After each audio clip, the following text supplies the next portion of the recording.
y se siente la presencia del Señor. Hay sanidad, hay salvación y se siente la presencia del Señor.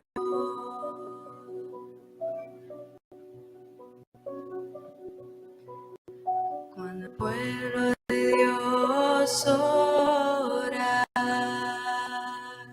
Amén.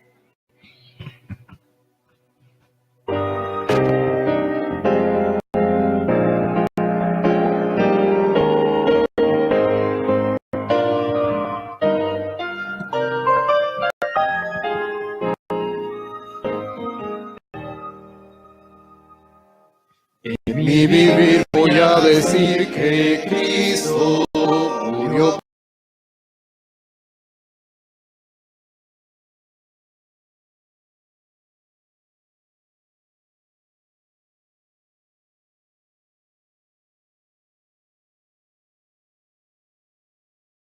De felicidad, mi vivir mostrará quién es Jesús. Al cantar lleno de felicidad, quiero ser la razón de vida y luz. En mi hablar voy a contar que Cristo murió por mí en la cruz y me salvó. En mi hablar voy a contar que Cristo me prometió que pronto volverá. Al cantar lleno de felicidad, mi hablar contará quién es Jesús. Al cantar lleno de felicidad, quiero ser la razón de vida y luz. En mi rey voy a mostrar que Cristo murió por mí en la cruz y me salvó. En mi rey voy a mostrar que Cristo me prometió que pronto volverá. Al cantar lleno de felicidad, mi rey mostrará quién es Jesús. Al cantar lleno de felicidad, quiero ser la razón de vida y luz. Amén. Pueden ponerse de pie.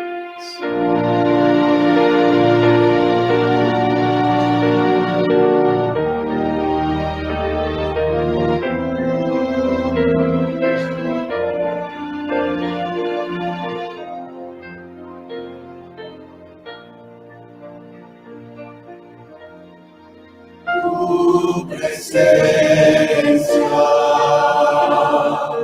Padre amante,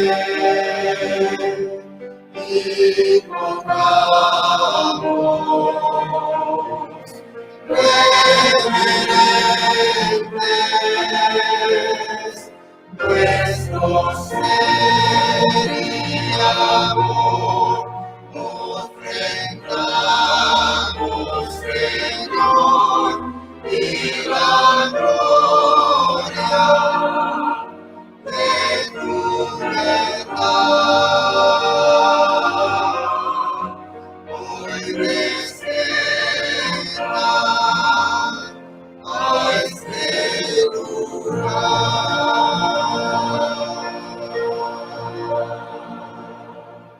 Vamos a orar. Querido Padre, en esta noche queremos una vez más, aquí en tu santo templo, invocar la presencia de tu Espíritu Santo en nuestro medio. Esta noche también, al igual que ayer, traemos un pedido muy especial por nuestros hermanos de México.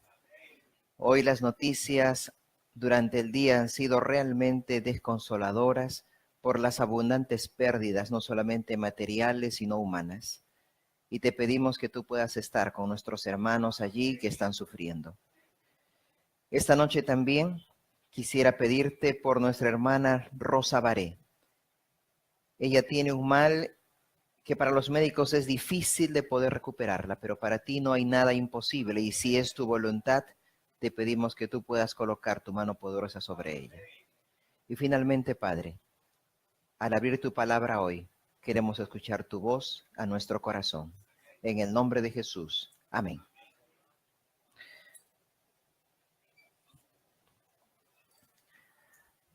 Buenas noches. Buenas noches. Ahora sí, solo escuchaba al hermano José. Yo me quedé triste, dije, todos se han ido y solo quedó el hermano José. Hermanos, esta semana es una semana bendecida y de manera especial bendecida para algunas personas porque estas personas han estado cumpliendo años. Así que yo traje aquí un pequeño presente para alguien que el día de ayer estuvo de cumpleaños. De pronto ustedes no saben, no conocen, pero esa persona estaba aquí anoche, llegó hoy día también. Yo estaba, ¿a qué hora llega? ¿A qué hora llega? ¿A qué hora llega? Felizmente cuando yo pasé ya vi que había llegado. Quiero pedir que venga por aquí mi hermano Carlos. Hermano Carlitos, venga por aquí. Mi hermano Carlos ayer estuvo de cumpleaños. Esto significativo, pequeño, pero con gran cariño. Dios estará contigo donde quiera que vayas. Que Dios me lo bendiga. Pero hoy también ha habido cumpleaños. Y esta vez se trata de una dama. ¿Les doy características de esta dama? Es una mujer sufrida. Tiene que soportar a uno de los hombres más peligrosos de Nueva York. Que de paso lo hemos deportado de Perú para acá. Ah, ya saben de quién se trata. Hermana Martita, venga por aquí, por favor. No, todo lo que decía es solo una broma. Hermana Martita. No le haga bromas a mi esposo, dice. Mujer, herencia de Dios es la mujer prudente. Proverbios 19:14. Que Dios te bendiga, Martita. Feliz cumpleaños. Muy bien. Si me entero de otros cumpleaños, tendrán presentes. Si no me entero, no habrá presentes. ¿Cuál es el título de hoy? El hombre violento que aprendió a amar. ¿Y ya se pusieron a pensar quién puede ser? Pedro, Pablo.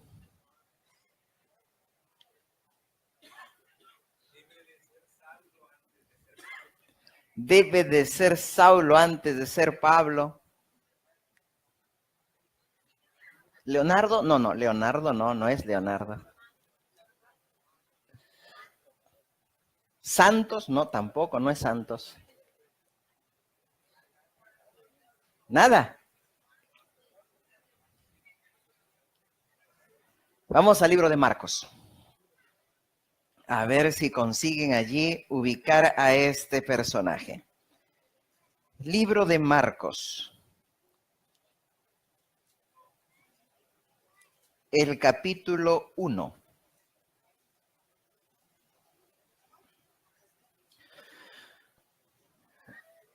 Imagínense que ustedes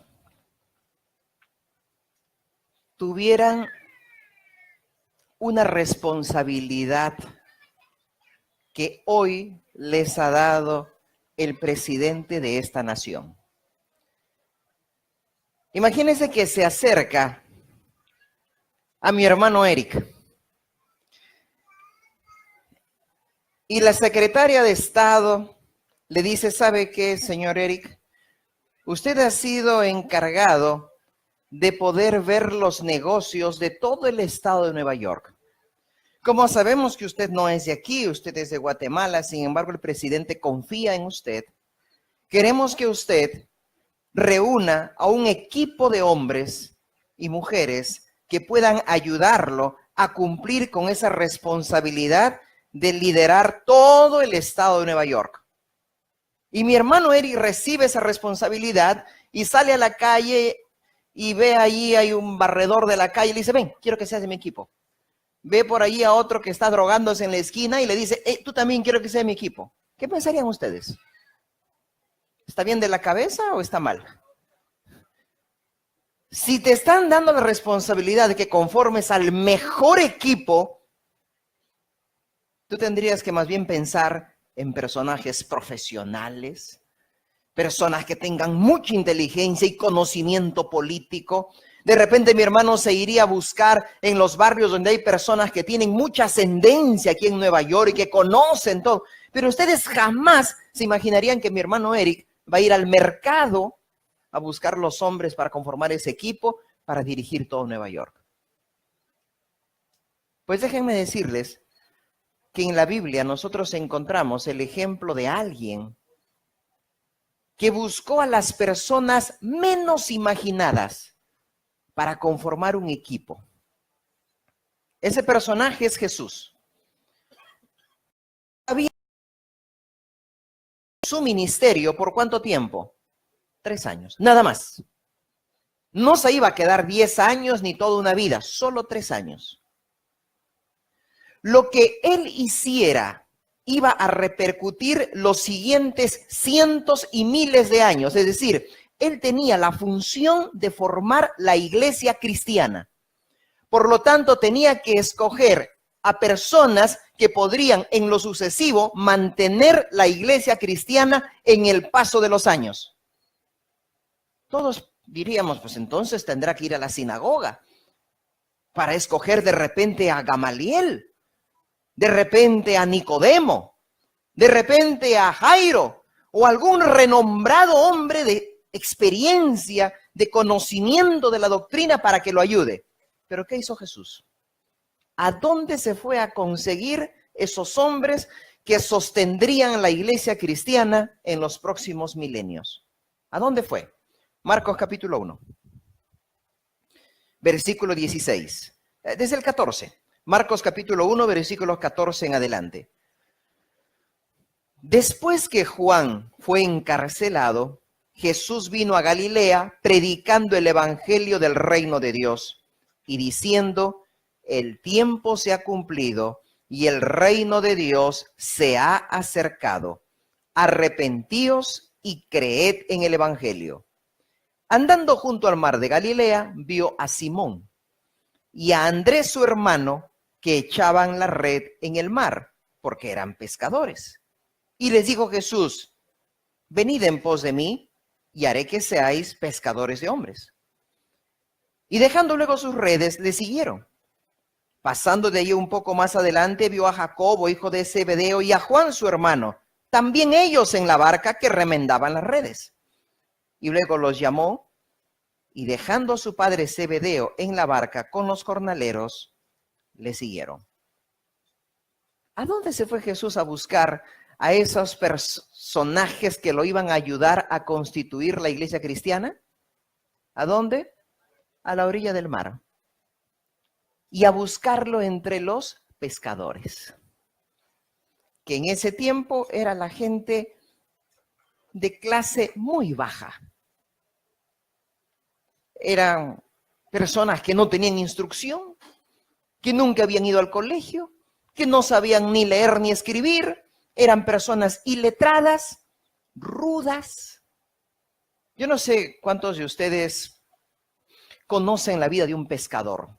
Perdonen mi ignorancia, no sé si aquí en Nueva York haya pescadores, haya caletas de pescado donde pescan. Yo he crecido junto al mar y conozco eso muy bien, porque de donde yo vengo, la gente se dedica una buena parte a la pesca.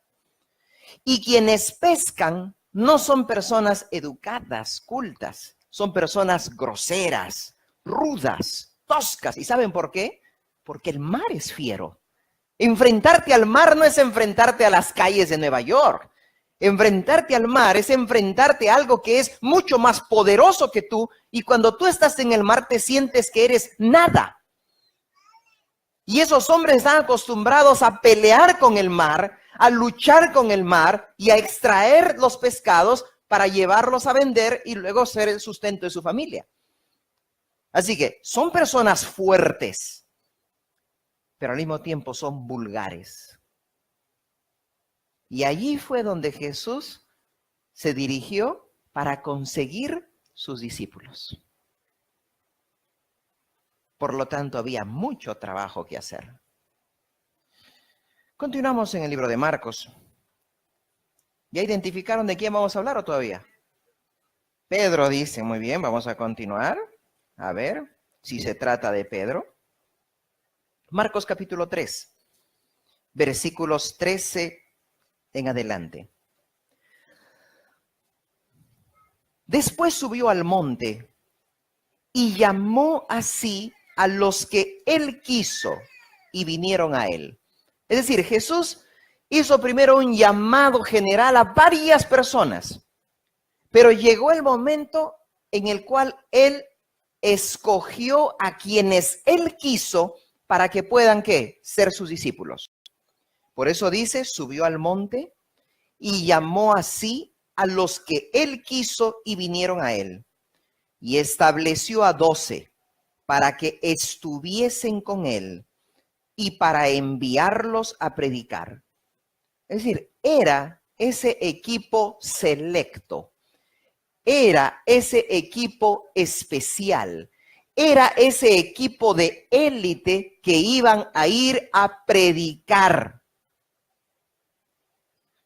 Mira lo que dice el versículo 15, que tuviesen autoridad para sanar enfermedades y para echar fuera demonios. Es decir, no solamente iban a ser sus discípulos, no solamente iban a predicar, sino que Cristo les iba a dar poder y autoridad para sanar enfermedades, para echar fuera demonios. Es decir, esas personas iban a ser personas extraordinarias. A Simón, a quien puso por sobrenombre Pedro, a Jacobo, hijo de Zebedeo, y a Juan, hermano de Jacobo, a quienes apellidó Boanerges, esto es, hijos del trueno, a Andrés, Felipe, Bartolomé, Mateo, Tomás, Jacobo, hijo de Alfeo, Tadeo, Simón el cananista y Judas Iscariote, el que le entregó, y vinieron a casa. Ahí hay un nombre o un par de nombres que saltan inmediatamente. Porque a estos personajes Cristo les dio un sobrenombre. El primero de ellos es Pedro, que le puso Simón, que le puso de sobrenombre Pedro. Y los siguientes son Jacobo, hijo de Zebedeo, Juan, su hermano, a quienes también les puso un sobrenombre. ¿Cuál es? Boanerges. ¿Y qué significa Boanerges? ¿Por qué crees que podría alguien llamarse hijo del trueno? Yo asumo que todos aquí conocemos los truenos, ¿verdad? ¿O hay alguien que no conoce truenos? Otra vez, valga mi ignorancia. ¿Aquí truena? Si ustedes van a la selva o suben a la sierra, los truenos los van a sentir en sus orejas. Es una cosa que me parece que los cerros se caen y se vienen abajo porque suena pero de una forma espectacular. Y si yo le llamo a alguien hijo del trueno, ¿qué estoy queriendo decir? Que es tranquilo, ¿verdad? Tranquilo, manso, reposado. Hermano Almonte, ¿usted aceptaría que le digan hijo del trueno? No, dice el hermano, no. ¿Alguno de ustedes quisiera apellidarse Boanerges? En lugar de Ramírez, ¿qué tal Boanerges? No, dice el hermano, no, yo no. Jesús les puso ese sobrenombre y los apellidó hijos del trueno porque esta pareja de hermanos era de lo peor. Si ya el resto eran rudos, eran duros, estos eran la crema innata de la rudeza. Eran de ese tipo de personas que, como dicen en mi país, por quítame esta paja podía reventarte el ojo. Porque eran violentos, sumamente violentos. Jesús los conocía y por eso les puso de apellido Boanerges, hijos del trueno.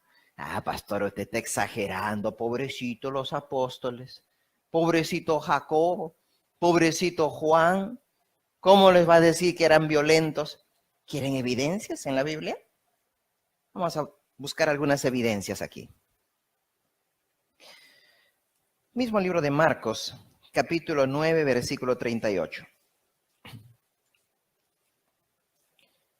Capítulo 9, versículo 38. Juan le respondió: Maestro, hemos visto a uno que en tu nombre echa fuera demonios, pero él no nos sigue. Así que se lo prohibimos, porque no nos seguía. Pero Jesús dijo: no se lo prohibáis, porque ninguno hay que haga milagro en mi nombre que luego pueda decir mal de mí. Porque el que no es contra nosotros, por nosotros es. Juan era el típico cristiano celoso. Representaba a todos aquellos hermanos que son celosos en la fe. Así que inmediatamente vio a alguien que no era del grupo, y él mismo dice: no está con nosotros, no te sigue, Señor, pero está echando fuera demonios en tu nombre. Así que como yo no lo conozco, como no es de nuestro grupo, ¿qué hizo inmediatamente Juan? Ahora, ¿cómo crees tú que se prohíbe algo? Por favorcito, no vayas a echar fuera demonios. ¿Tú crees que fue así? Yo me imagino a un Juan llegando: disculpe, ¿a usted quién le autorizó a echar fuera demonios? ¿Usted no está con los discípulos de Jesús? ¿Usted no estuvo en el monte cuando el Señor nos ungió? ¿Quién eres tú? No, que mira, que yo... Te prohíbo terminantemente que por favor sigas echando fuera demonios. Y pobre que lo hagas. Fue así. No te asustes, no te lo estoy diciendo a ti. Y todavía fue y se lo contó a Jesús, porque él esperaba que Jesús le diga: bien, muchachos, así se hace. Esos son los muchachos que yo quiero, valientes, que tengan coraje, que a la gente que se porta mal, pum, pum, lo pongan en su sitio. Y se fue y le contó a Jesús como si fuera una hazaña. Maestro, habráse visto. Hay un fulano que estaba echando fuera demonios, pero no era de nosotros, ¿ah? Así que inmediatamente, Señor, yo mismo era. He ido, lo he puesto en su sitio y se lo he prohibido. Y él esperaba que Jesús le diga: bien. Y Jesús le dijo: muy mal. Yo no te pedí eso. Al contrario, tienes que discernir. Si él no está contra nosotros, entonces está con nosotros. Tienes que primero aprender a pensar antes de reaccionar. Yo me imagino a Juan como esos niñitos malcriados que se van por queriendo algo y después se retiran con la colita entre las patas ahí porque le salió el tiro mal. Pero eso era él. Como les digo, él representaba a esos cristianos, que hay muchos en la iglesia, que entre aspas se jactan y dicen: no, conmigo que no vengan con cosas. Yo le digo sus 4 verdades en su cara pelada. A mí no me tiembla la mano. Si yo veo pecado, yo señalo inmediatamente. Y dice: yo lo señalo, pero no se da cuenta de que hay 3 dedos que lo están apuntando a él. Mientras que solamente uno está apuntando al otro lado. Y hay muchos así. Y el Señor nos invita esta noche y nos dice: ten cuidado. Yo no te puse para que tú vayas y pelees y prohíbas y creas que tú eres el único que tiene la verdad. primero analiza. Si ese hermano no está en contra de la doctrina, entonces está a favor de nosotros. No tienes por qué ponerte a pelear con él. Pero esta no es la única ocasión. Eso no fue lo único. Vámonos a Lucas, capítulo 9, versículo 51. Lucas, capítulo 9, versículo 51. Lucas, capítulo 9, versículo 51. Cuando se cumplió el tiempo en que él había de ser recibido arriba, afirmó su rostro para ir a Jerusalén y envió mensajeros delante de él, los cuales fueron y entraron en una aldea de los samaritanos para hacerle preparativos. Mas no le recibieron, porque su aspecto era como de ir a Jerusalén.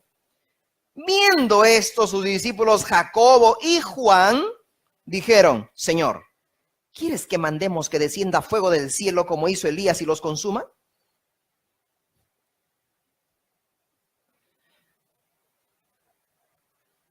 Jesús estaba yendo a Jerusalén. Entraron a un poblado de samaritanos y los samaritanos le dijeron: no, aquí no le vamos a dar cabida a tu Señor. ¿Pero cómo? ¿Que es Jesús? No, aquí no, porque se está yendo a Jerusalén, así que aquí no le damos cabida. Se molestaron tanto que llegaron donde Jesús y dice: Señor, no te han querido recibir. Solo di la orden, Padre. Solo di la orden. Ahorita nos clavamos de rodillas y que descienda fuego del cielo y que los queme a todos. ¿Te imaginas ese tipo de cristianos? ¿Te imaginas ese tipo de discípulos? Por eso es que eran hijos del trueno, pues. No aguantaban pulgas. Eran esa parejita de hermanos que iban aquí y allá buscando pleito en todo sitio. Y si alguien no pensaba como ellos, caramba, que caiga fuego del cielo y que te parta un rayo. Yo no estoy exagerando. Eso dice la Biblia. Y Jesús, tranquilizándolos, les dice, miren lo que dice el versículo 55. Entonces, volviéndose él, los reprendió diciendo: vosotros no sabéis de qué espíritu sois. Porque el Hijo del Hombre no ha venido para perder las almas de los hombres, sino para salvarlas. Y se fueron a otra aldea. Vosotros no sabéis de qué espíritu sois. Ellos se encontraban en un conflicto. Todavía no sabían quién eran. Quienes hemos estudiado la lección de escuela sabática, por ejemplo, de la semana pasada y esta semana, ¿qué nos invita? Que tenemos que vivir ¿en qué? En el espíritu. ¿Pero qué espíritu? Yo te pregunto esta noche, ¿tú sabes qué espíritu vive en ti? ¿O estás al igual que Juan y Jacobo, que no saben qué espíritu vive dentro de ellos? Jesús fue claro. Vosotros no sabéis de qué espíritu sois. Vosotros no estáis identificados correctamente. Estáis en el limbo. Estáis en la duda. No estáis seguros de qué espíritu soy. Yo te vuelvo a preguntar esta noche. ¿Tú sabes de qué espíritu eres? ¿Tú sabes de quién eres hijo? Quiero que te recuerdes bien esta pregunta, porque más adelante lo vamos a volver a analizar. ¿Tú sabes de quién eres hijo? Voy a repetirlo por tercera vez. ¿Tú sabes de quién eres hijo? ¿Tú sabes qué espíritu tienes? Y tampoco esta es la única ocasión en la que estos hermanos perdieron el control. Porque sumado a esto, estos hermanos querían poder. Y coaccionaron a su madre para que cometa una situación no muy buena. Libro de Mateo, capítulo 20.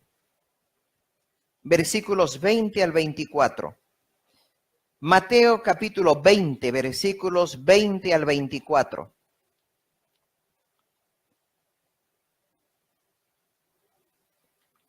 Entonces se le acercó, Mateo capítulo 20, versículos 20 al 24. Entonces se le acercó la madre de los hijos ¿de quién? De Zebedeo, con sus hijos, postrándose ante él y pidiéndole algo. Él le dijo, ¿qué quieres? Ella le dijo, ordena que en tu reino se sienten estos dos hijos míos, el uno a tu derecha y el otro a tu izquierda. Entonces Jesús respondiendo dijo, no sabéis lo que pedís. ¿Podéis beber del vaso que yo he de beber y ser bautizados con el bautismo con que yo soy bautizado? Ellos le dijeron, podemos. Él les dijo, a la verdad, de mi vaso beberéis, y con el bautismo con que yo soy bautizado seréis bautizados. Pero el sentaros a mi derecha y a mi izquierda no es a mí darlo, sino a aquellos para quienes está preparado por mi Padre. Cuando los 10 oyeron esto, se enojaron contra los dos hermanos. ¿Con razón o sin razón? Con razón, pues. ¿Cómo? O sea, encima que ustedes son los más revoltosos, encima que son los que andan buscando pelea por todas partes, encima de eso ahora se aprovechan de su mamá, porque saben que Jesús es muy bondadoso, que Jesús es muy buena gente, y hacen que venga su mamá a pedirle a Jesús que por favor un hijito se siente a la derecha y el otro hijito a la izquierda. Esto fue el colmo. Y los 10 discípulos se molestaron mucho con estos otros dos. Yo les pregunto, ¿valía la pena estos hermanos o no? ¿Qué pasaría si los tienes de miembros de iglesia aquí? ¿Cómo se harían ustedes, hermano Jerico? ¿Cómo se haría usted con dos hijos del trueno acá?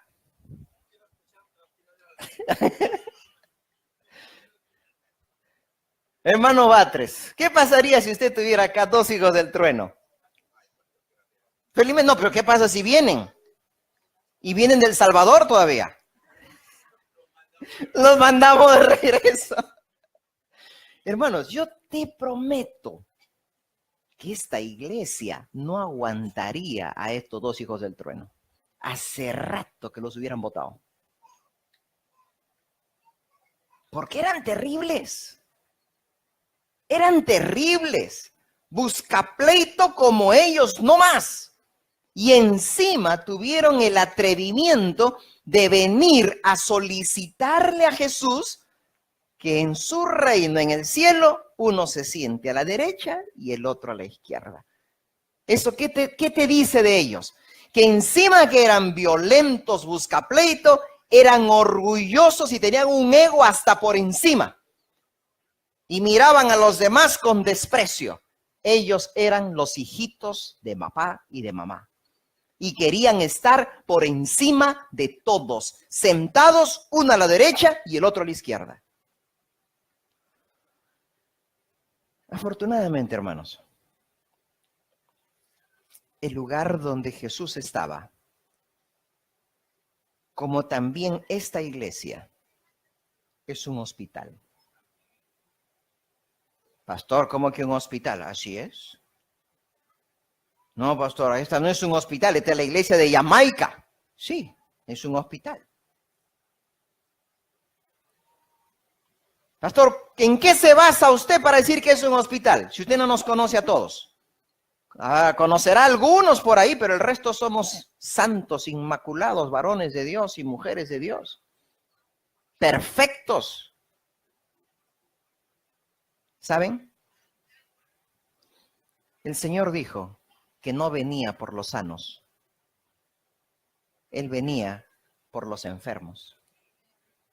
Y si tú estás aquí esta noche Estás aquí no porque estés sano. Estás aquí porque tienes una enfermedad que se llama pecado. Y porque tú crees que aquí Dios te puede sanar. Por eso estás aquí. Yo por eso estoy aquí. Porque soy un pecador igual que ustedes. Porque el Señor lo que quiere hacer en nuestra vida es transformarnos. Mira, apenas te he mostrado algunos incidentes de estos hombres que eran terribles. Imagínate que el mismísimo Jesús los llamó hijos del trueno. ¿Cómo fue su evolución? ¿Cómo fueron cambiando? ¿Sabes qué? Déjame decirte algo. Yo no conozco un arma más poderosa que el amor. Voy a volver a repetir. Yo no conozco un arma más poderosa en el relacionamiento humano, en nuestro diario vivir, sea laboral o lo que sea, que no sea el amor. Y lo que Jesús hizo con ellos no es lo que normalmente nosotros hubiéramos hecho con ellos. Porque ¿sabes qué hubiéramos hecho con ellos? Inmediatamente. Hermano Batre, ¿sabe qué? Necesitamos inmediatamente sacar. Esos hermanos no pueden estar aquí. Me están metiendo lío. Ya se enfrentaron con el hermano, han peleado con el otro hermano. No puede ser. Vamos a reunir la junta de iglesia, vamos a disciplinarlos. Estos hermanos no pueden seguir aquí. Y los hubiéramos reunido, hubiéramos esperado que venga el pastor Ramos, le hubiera dicho, pastor Ramos, mire, lamentamos decirle que sabe que estos dos hermanitos, Jacobo y Juan, están metiendo cizaña en la iglesia, están enfrentando una familia contra la otra, ellos mismos están peleando. Es más, un día han venido y han dicho que quieren orar para que la iglesia se queme. ¿Cómo es posible? No puede ser. Tenemos que disciplinarlos, hermanos, que ya no ocupen el púlpito, que no tengan cargo, porque son insoportables. Eso hubiéramos hecho. Porque eso normalmente hacemos cuando alguien no nos cae. Pa. En la iglesia, cuando alguien no me cae, inmediatamente... En otras iglesias, aquí no. Estoy hablándoles de mi país, que es de lo peor. Aquí no, aquí es otra cosa. Aquí ustedes son diferentes. Jesús no hizo eso. ¿Qué hizo Jesús?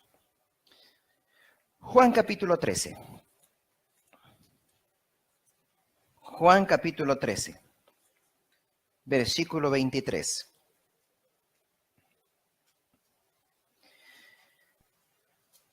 Estamos leyendo el Evangelio de Juan. El Evangelio de Juan lo escribió Juan. Sin embargo, Juan no se menciona a sí mismo en su libro.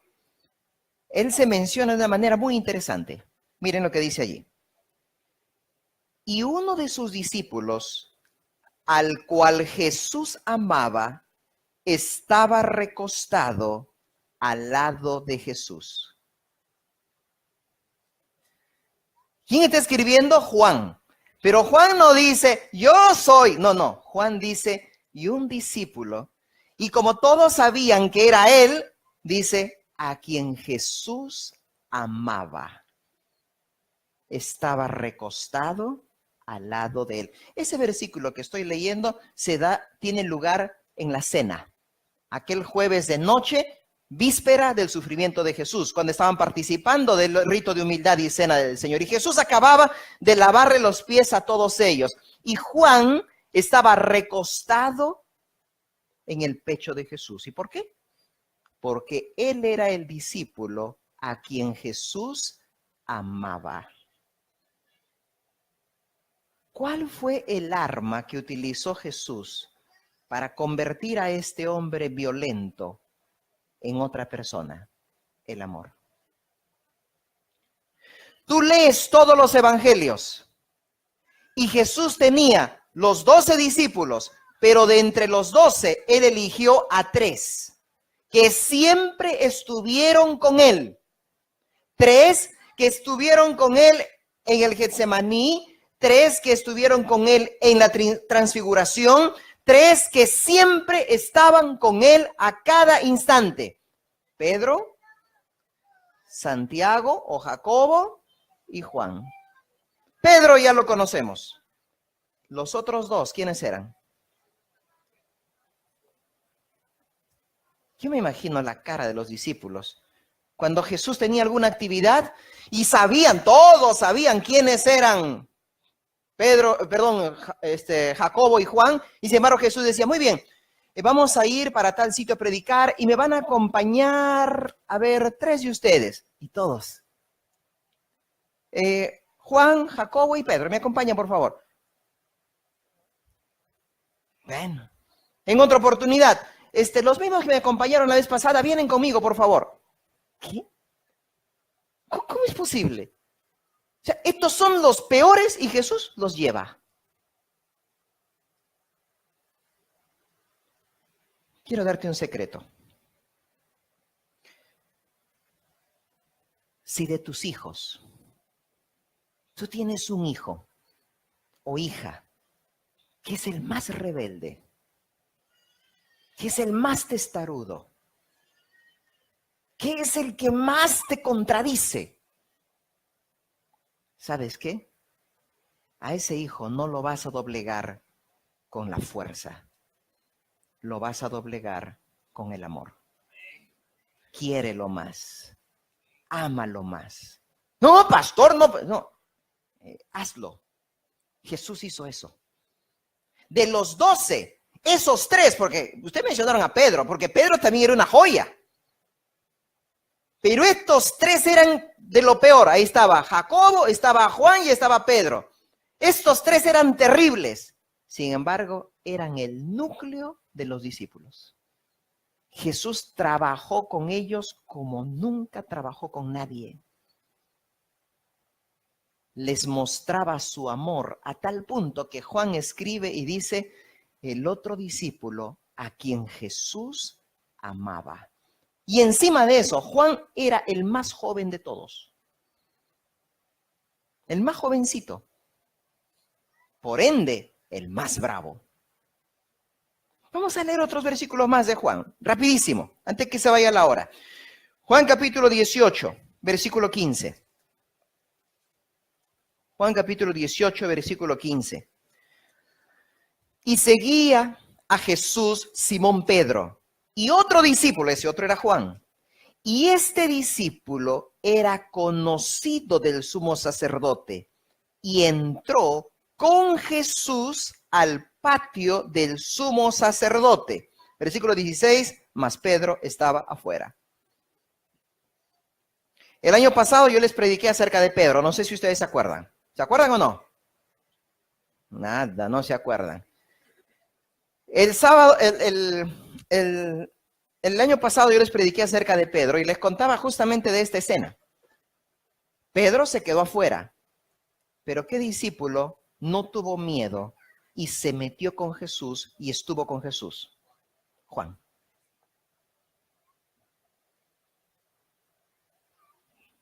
Vas teniendo otra visión de Juan. Juan no era cobarde. Juan estaba allí en las buenas y en las malas.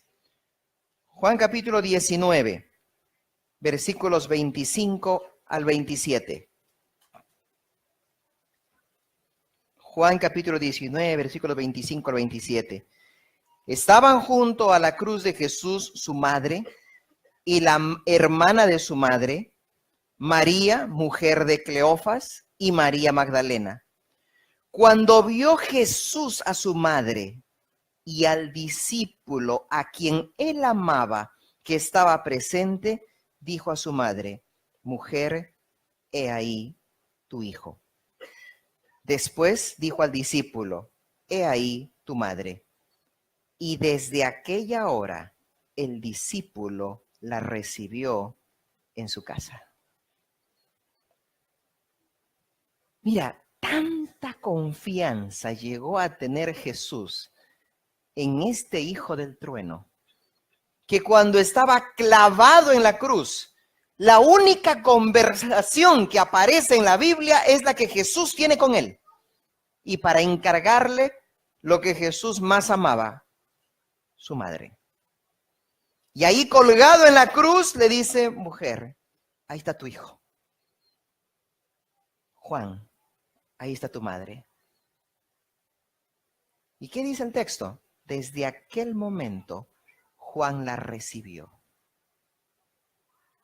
Ya te imaginas el cuidado que debe haberle dado a María. Era la madre de su maestro. Era la madre de ese hombre que lo amaba, de ese hombre que no lo rechazó, de ese hombre que no lo puso a un costado por sus defectos, sino que más bien comenzó a destacar en él sus virtudes. Y Juan era un hombre talentoso. ¿Qué más? Juan capítulo 20, versículos 1 al 8. El primer día de la semana, María Magdalena fue de mañana, siendo aún oscuro, al sepulcro y vio quitada la piedra del sepulcro. Entonces corrió y fue a Simón Pedro y al otro discípulo, aquel al que Jesús amaba, y les dijo, se han llevado del sepulcro al Señor y no sabemos dónde le han puesto. Y salieron Pedro y el otro discípulo y fueron al sepulcro. Corrían los dos juntos, pero el otro discípulo corrió más aprisa que Pedro y llegó primero al sepulcro. Como era más joven, logró desarrollar mayor velocidad. Y al recibir la noticia que Jesús no estaba en la tumba, Pedro salió como un rayo, salió también Juan. Me encanta el texto porque el texto, yo cierro los ojos y ya me parece verlos por las calles de Jerusalén y por el camino rumbo a donde estaba la cueva, donde estaba Jesús sepultado, a Pedro. Y detrás Juan, pero Juan era más joven.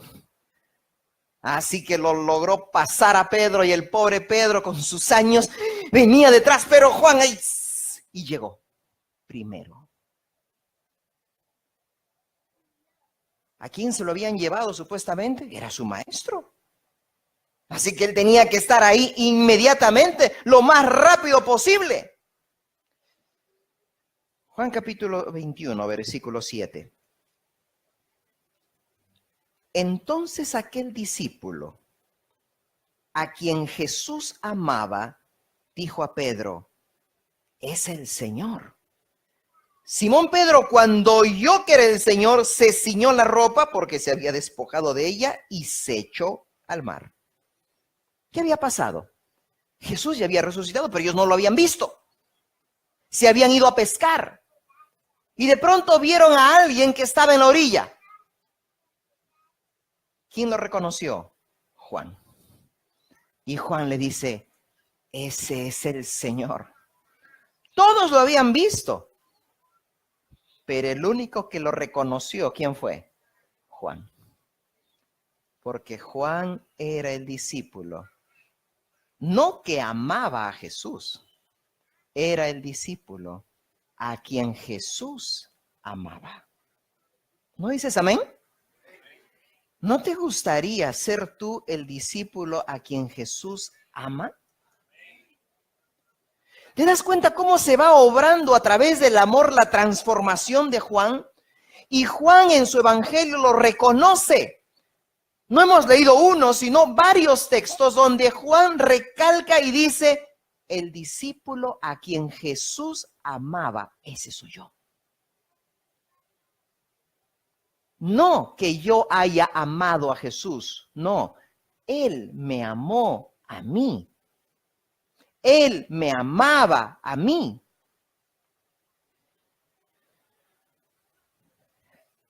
Por los años 1920, el pastor Fernando Estal, un pastor americano, enfermero, que había estado trabajando desde 1910 entre los indios del Perú en el altiplano y que había consolidado la obra en el altiplano, especialmente en el departamento de Puno, decidió que había llegado la hora de ir hacia la Amazonía, hacia la selva del Perú. Así que dejó encargado la obra al pastor Pedro Calvermater, que era un pastor argentino, toda la obra que él había avanzado en el altiplano del Perú. Y entonces se dirigió hacia la selva y se internó en el Gran Pajonal. Allí pasó de todo, de todo. Fue algunas veces mordido por serpientes, tuvo que enfrentarse con brujos, hechiceros, jaguares, estar solo en la selva, perderse en los ríos, enfermarse, casi morir. Un día casi lo mataron, pero ahí estaba él predicando a los Campas, que son la tribu más grande de la Amazonía peruana. Pasaron los años, 1970 y algo. El pastor Alejandro Bullón tiene que ir a trabajar a la Amazonía peruana como pastor. Y Alejandro Bullón escuchaba hablar por un lado y por otro lado, por un lado y por otro lado, que Fernando está por aquí, Fernando está por allá. Y Alejandro Bullón decide hacer un libro de Fernando Estal. Y logra encontrar al guía e intérprete de Fernando Estal. Anciano, un anciano Campa, cacique de su tribu, que había sido el intérprete y el guía en medio de la selva de Fernando Estal. El pastor Bullón llega y le dice, ¿sabes qué? Quiero hacer un libro de Fernando Estal. Quiero que por favor me cuentes de Fernando Estal todo lo que él hizo. Ese anciano hombre levantó sus ojos hacia la selva fastuosa que se levantaba delante de él. Y de pronto de ese rostro curtido por los años, un par de lágrimas comienzan a rodar. Pastor Bullón, consternado, le dice, hermano, mi intención no era ponerte triste. Y le dice, pastor, no estoy triste, sino que estoy recordando al hombre que nos amaba. Esa es la esencia del trabajo que Fernando Estal hizo con ellos. Y ese es el libro. Si tú alguna vez vas por Perú o encuentras un libro de Fernando Estal escrito por Alejandro Bullón, el título es ese: Él nos amaba. Porque esos indios, esos Campas, acostumbrados a la guerra, lograron respetar a Fernando Estal y aceptar su mensaje por una sola razón: él los amaba. Eso es lo mismo que aparece aquí. Juan no cambia porque amaba a Jesús. Juan cambia porque Jesús lo amaba a él. Libro de Hechos, capítulo 4, versículo 13. ¿Cómo encontramos a Juan más adelante? Hechos 4, 13. Entonces, viendo el denuedo de Pedro y Juan, y sabiendo que eran hombres sin letras y del vulgo, se maravillaban y les reconocían que habían estado ¿con quién? Con Jesús. ¿Cómo los reconoce el apóstol Pablo? Porque sabes que Pablo los conoció a ellos. Gálatas, capítulo 2, versículo 9. Gálatas, capítulo 2, versículo 9. Gálatas, capítulo 2, versículo 9. Y reconociendo la gracia que me ha sido dada, Jacobo, Cefas y Juan, que eran considerados como columnas, nos dieron a mí y a Bernabé la diestra en señal de compañerismo, para que nosotros fuésemos a los gentiles y ellos a la circuncisión. Mira, hasta el mismísimo apóstol Pablo reconocía la autoridad ¿de quién? Jacobo, Cefas y ¿quién más? Juan, que eran ¿qué cosa? Columnas de la iglesia. Atrás quedaban los años donde estos discípulos oraban para que cayera fuego. Atrás quedaban los años cuando ellos eran conocidos como los hijos del trueno. Ahora eran otra cosa.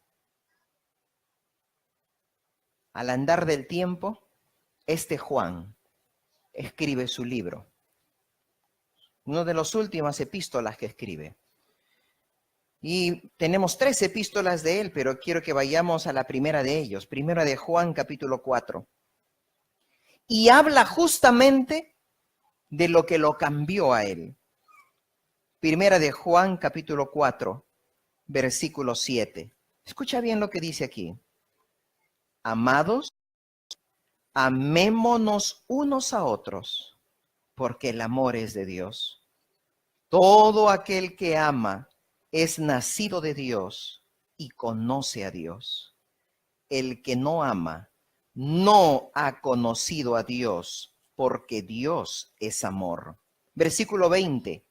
Si alguno dice, yo amo a Dios y aborrece a su hermano, es mentiroso. Pues el que no ama a su hermano a quien ha visto, ¿cómo puede amar a Dios a quien no ha visto? Y nosotros tenemos este mandamiento de él. El que ama a Dios, ame también a su hermano. Hermanos, el apóstol Juan no está escribiendo por gusto. El apóstol Juan está escribiendo de algo que lo transformó y que lo cambió a él.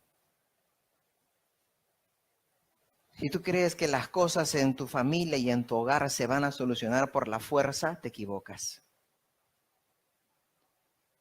Si tú crees que algún problema entre hermanos de la iglesia se va a solucionar porque nos pegamos al reglamento y sin pestañear lo ejecutamos, te equivocas.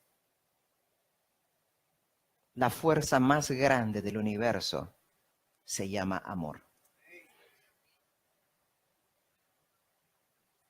Ese problema tan difícil e irreconciliable que puede haber entre esposos, esa falta tan grande que tu razonamiento muchas veces dice yo no lo voy a perdonar nunca, puede llegar a ser perdonado si es que permites que el amor de Dios llegue a tu vida. Y déjame decirte una cosa. Tu vida no va a ser cambiada por la doctrina de esta iglesia. Tu vida no va a ser cambiada por el estudio diligente que tú tengas de la Biblia. Eso va a ayudar. Pero si algún día tu vida cambia, tu vida solo va a ser cambiada por el amor de Dios. En la medida que tú te dejes amar. Voy a volver a leer este versículo. El 21. Y nosotros tenemos este mandamiento de él.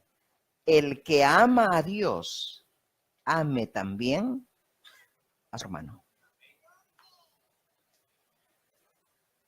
Hermanos, ¿cómo puede un hombre duro, una mujer dura, un hombre violento, una mujer de coraje, transformarse en seres apacibles, en seres mansos, cuya vida es una vida llena de amor? ¿Saben cómo? Solo por el amor de Dios. ¿Te acuerdas que yo te dije, acuérdate que yo te voy a preguntar esto más adelante? Recuerda que cuando Jesús los reprendió, les dijo, ustedes no saben de qué espíritu sois. Y yo les pregunté a ustedes, ¿de qué espíritu son? ¿De quién son hijos? Ahora déjame darte la respuesta. Si tú eres hijo de Dios, vas a amar. Y por ende, vas a perdonar. Si no eres hijo de Dios, lo único que vas a querer hacer es tu capricho y tu voluntad, sin importarte lo que sea. Si no eres hijo de Dios, lo único que vas a buscar es división. Pero si eres hijo de Dios, lo que vas a buscar es unión. Ahora tú decides a quién sirves. Tú decides de quién eres hijo. Lamentablemente, déjame decirte que el trigo y la cizaña crecen juntos. Y que a pesar que esta noche estamos comprendiendo que es el amor que puede ayudarnos a estar más cerca y a tratarnos como hermanos, lamentablemente habrá muchos esta noche que no entenderán eso. Y que por más que se les habla de amor, creerán que el amor es debilidad. Y que más bien lo que tienen que hacer es mostrar la fortaleza y la fuerza. Cuando lo que Dios quiere es que los hermanos se amen. El mismo apóstol Juan dice, en esto conocerán todos, registrando las palabras de Jesús, en esto conocerán todos que sois mis discípulos. ¿En qué? Ustedes saben que sigue el versículo. ¿Qué dice? Si os amáis los unos a los otros como yo os he amado. Hermanos queridos, esta iglesia no se va a llenar porque tú prediques la verdad correcta.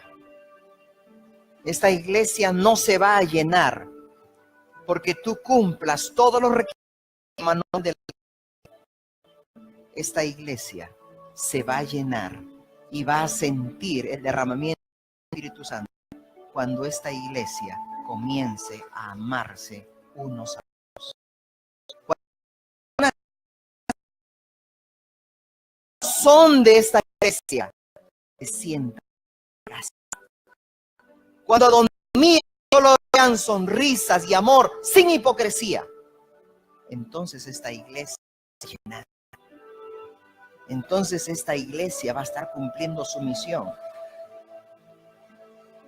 No sé cómo serán los grupos pequeños aquí. No sé si habrán o no habrán grupos pequeños. No sé cómo funcionarán en sí los departamentos de esta iglesia.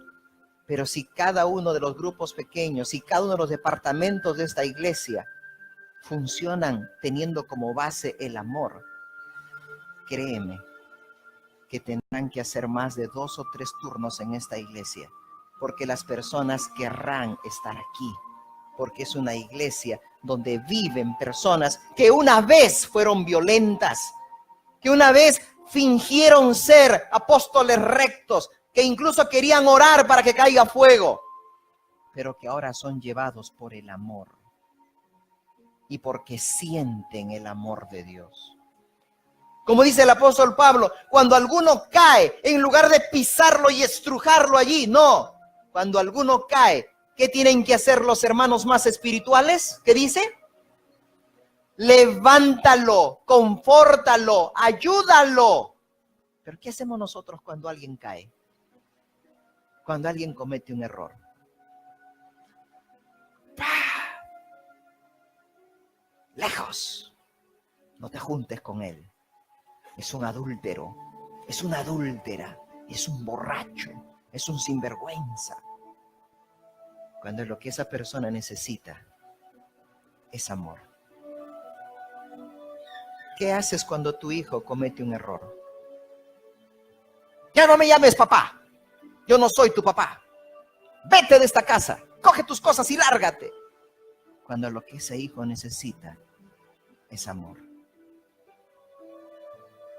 Pastor, pero usted no sabe lo que mi hijo está haciendo. Usted no sabe lo que mi hija está queriendo hacer. Me da ganas de coger y darle chicotazo hasta que aprenda. Ámala.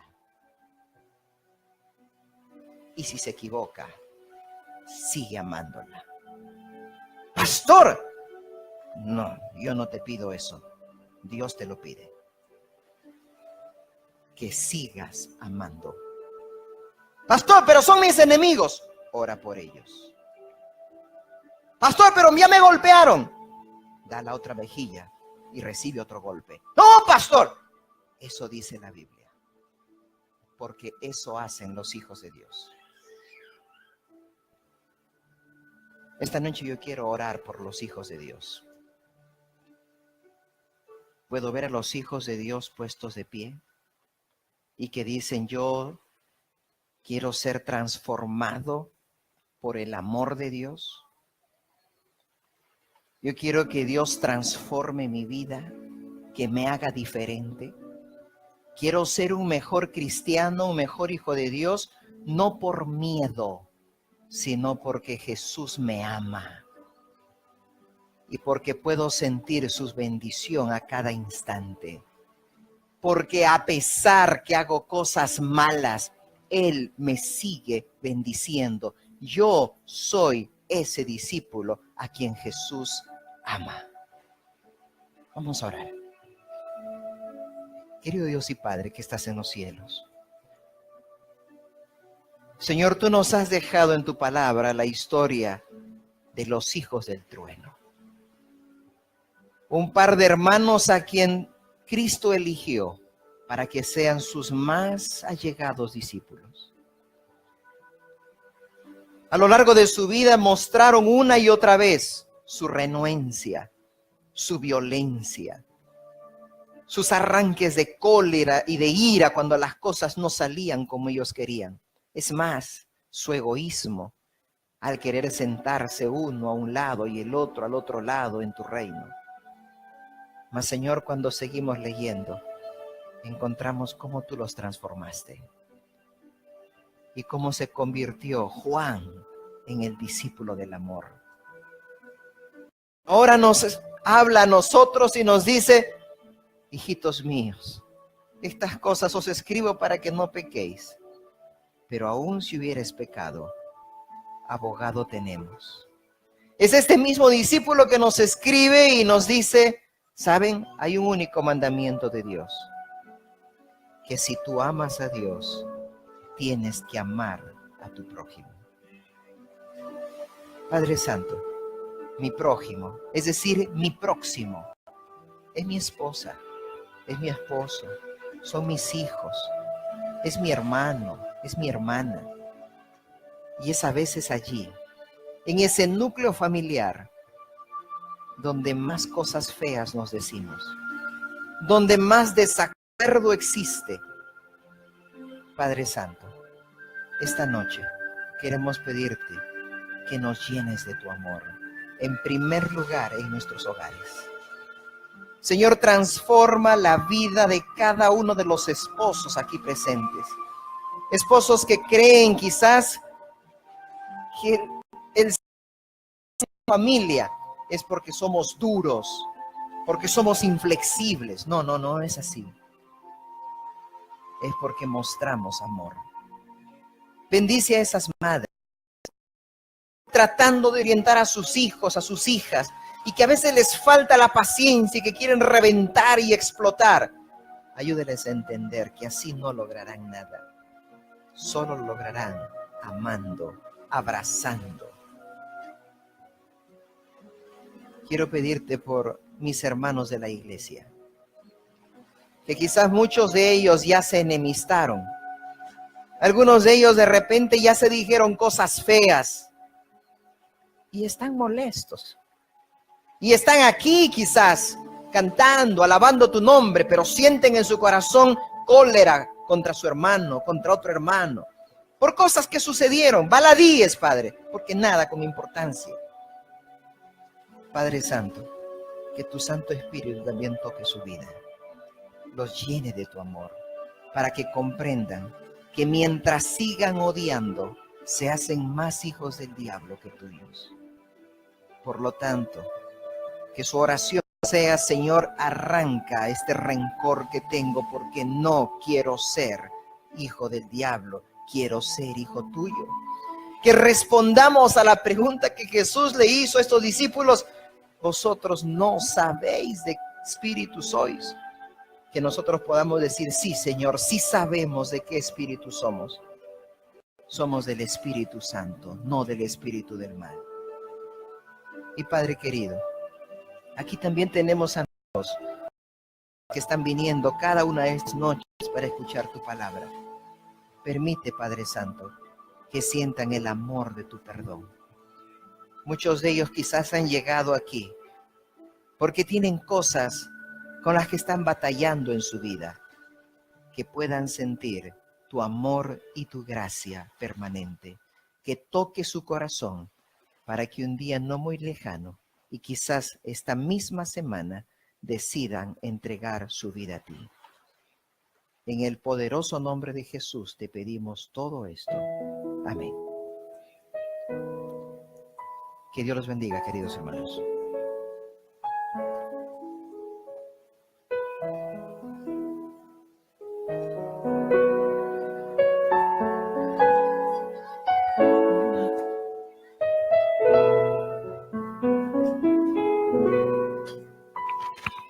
Bueno, hermanos, qué bendición estar en la iglesia. Estamos aprendiendo a amarnos, ¿sí o no? Hoy nos vamos con una lección muy importante. Pero mañana, oigan bien el tema, un hombre conforme al corazón de ¿quién? De Dios.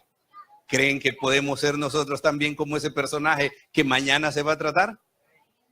Que Dios les bendiga, pasen una linda noche. Recuerden, vamos a demostrar el amor, vamos a permitir que nuestras visitas sean servidas, ¿qué? Primero, y por favor, yo sé que usted quiere salir corriendo, pero permita que le den la salida. ¿Estamos dónde? En la casa de Dios. Permitamos que nuestras diaconisas nos den la salida, por favor. Gracias.